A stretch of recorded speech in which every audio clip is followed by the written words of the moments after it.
Are you the kind of person that even if you have 7 study holidays left for your exam, you start studying only the night before it? Like you start studying at 12 a.m. and you stay up until 6 a.m. in the morning studying. You nap for 15 minutes, you run to the exam and you write everything in like a sleep deprived haze. Then you come back home and you beat yourself up over the fact that you had 7 study holidays and you didn't use them. Don't worry, you're just like me for real. I'm Nikitha, and in this video, I'm going to be giving you 15 unhinged, underrated, not at all known study hacks that will actually get you in the mood to lock in and study, especially when you don't feel like it.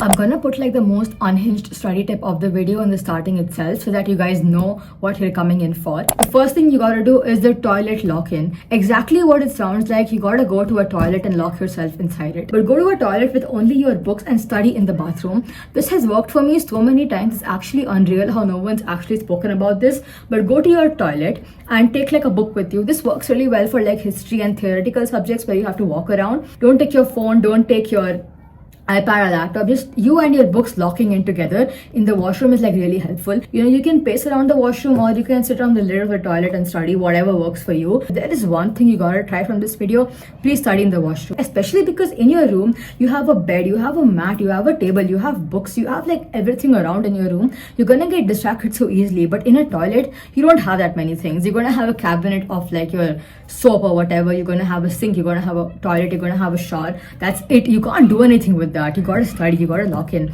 It's like these like movies, these dystopian movies, they like lock the prisoner in like a white room with only white walls and he goes crazy. Except you're not gonna go crazy, you're gonna lock in the toilet. You're gonna escape from that dystopia. Another thing you can do, if the toilet is not your vibe, that's completely okay. Study in different places. For me, I like studying in the corner of my balcony. You know, when you study in your room for a long period of time, you kind of get crusty. You associate your room with studying, especially if you're like me and you study on your bed. Sometimes when the desk is not doing it for you, your mind starts to associate the bed, even your bed, with studying and locking in. Instead, find different spots to study. Walk in your corridor and repeat the material you have to study. Go to the balcony and study. Use the toilet. Go to your parents' room. Find different spots to study, and you can even invent your own study spots. I like to study under my desk sometimes. So change the vibes when you study, and that's going to help you lock in for a longer period of time. Is study in zombie mode. This is like the most extreme tip I have to give you. And basically what you do in zombie mode is, let's say you came back from school at like 4 o'clock and you got like really sleepy. Just go to sleep, but set an alarm for 3 a.m. the next morning, and you wake up at 3 a.m. Don't scroll on your phone, don't do anything, go to your desk and start studying.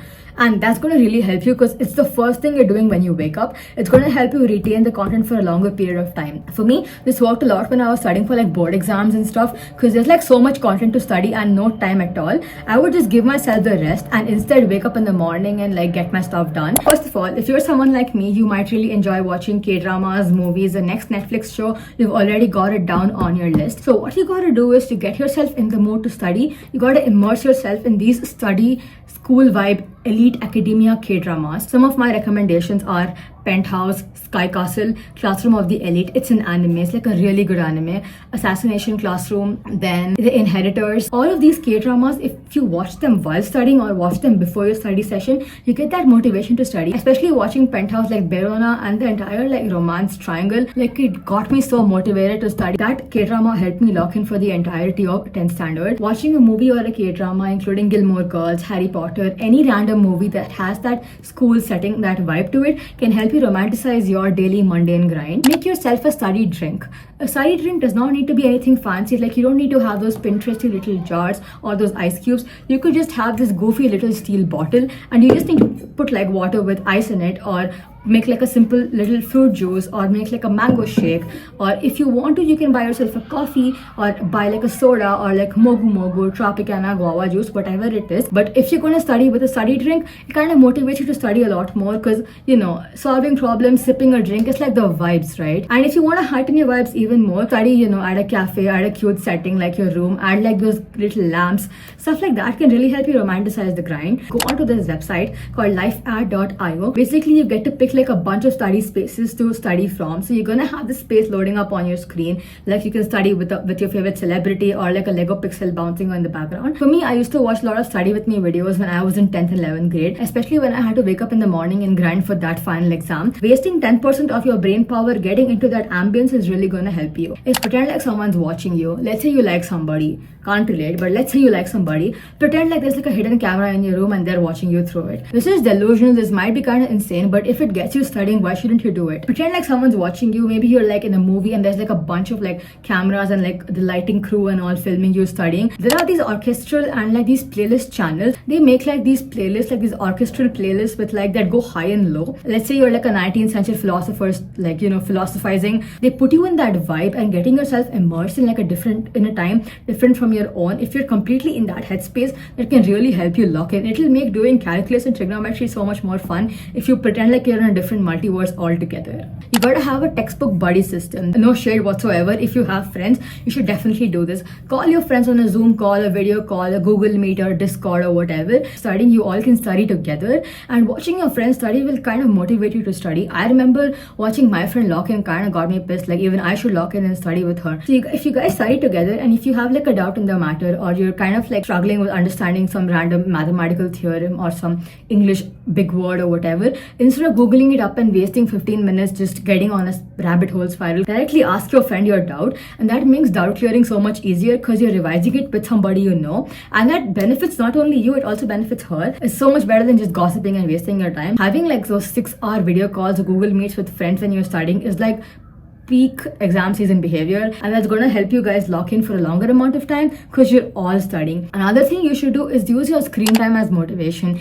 If you're like me and you have a screen time of like 8 hours, 6 hours, 11 hours, please, for the amount of screen time that you have, let's say 6 hours and 45 minutes, force yourself to study for 6 hours and 45 minutes. Obviously not in one shot, that's insane and that's not even productive, like you're gonna lose steam. Force yourself to study for 6 hours for the entire day. Break it down into like 1 hour chunks, 45-minute chunks. Even if your screen time is 14 hours, study for 14 hours. Cut your study time into 45 minutes, 30 minutes, but try to hit 14 hours. The reality of your screen time situation is gonna dawn in on you. Like you wasted 14 hours doom scrolling, you can't study for 4 hours. Someone's got attention span issues. If you have like a Rubik's Cube or like a die at home, there are 6 faces of a die, right? So for each of the phases, like 1 to 6, label each of them with a particular task you're supposed to be doing. Let's say number 1 is doing flashcards, number 2 is cleaning your room, number 3 is reading 6 pages of your history textbook, whatever it is. Since it's 6 tasks, make 3 physical tasks and 3 non-physical tasks. So like one task could be walking around the room while studying, whereas a non-physical task could be sitting and solving a practice paper. Flip the die, and whatever number it lands on, that's the number of the task you're supposed to do. Go online, go to this random wheel spinner generator sort of thing, go to that website, and for each part of the wheel, write down the different tasks that you have to do and let the wheel spin. And whenever the pin lands, that particular task is a task you're supposed to do. And this randomization really helps, especially when you're coming back home from school and you're not in the mood to study. Having a random wheel generator decide the work for you is going to be so much more exciting because you don't know what task you're going to get next, and that might be nerdy, but it's a lot better than just sitting at your desk and moping around about how you don't want to study but you know you have to. The next thing you should do is eat the frog. Don't actually eat frogs, that's kind of insane. You shouldn't be doing that. Eat the frog in the sense, do the most challenging task first. If you have like a task between writing a 1,000-word essay versus just reading a textbook out loud, choose the 1,000-word essay. Do the hardest task first. Break it into small increments of like 200 words repeated 5 times and take breaks between them. But doing the hardest task first, even if it takes more amount of time, can give you that dopamine boost you exactly need to do the rest of your tasks as well. So doing one big task is like equivalent to doing like 6 stupid tasks. Next is studying until the song is over. Stuff that's like lo-fi, because that's like songs with no lyrics. It's not going to be distracting. So maybe make a playlist of like 10 to 12 songs. It's gonna be around like